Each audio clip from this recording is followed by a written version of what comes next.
ठाणे जिल्हा नियोजन समितीच्या बैठकीमध्ये भाजपा आमदार संजय केळकर यांनी पुन्हा ठाणे शहरासाठीच्या धरणाचा प्रश्न उपस्थित केला।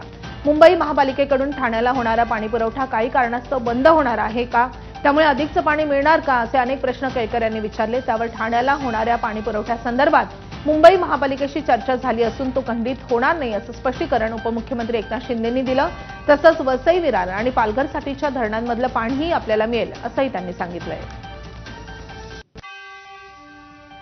पाणी हा अत्यंत ठाणेकरांसाठी महत्त्वाचा प्रश्न आहे। एकीकडे लोकसंख्या वाढते, इमारती बांधल्या जात आहेत आणि पाणी पुरवठ्यामुळे कमतरता असल्यामुळे टँकरने पाणी द्यायची पाळी आलेली आहे आणि त्याच्यामुळे हा प्रश्न आज चर्चेला आला।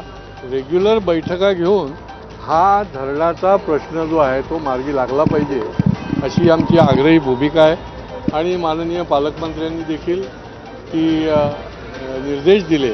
मग पुनर्वसनाचे असतील किंवा पुढच्या कार्यवाहीच्या त्या सलग बैठका घेऊन हा प्रश्न जो आहे तो मार्गी लावावा।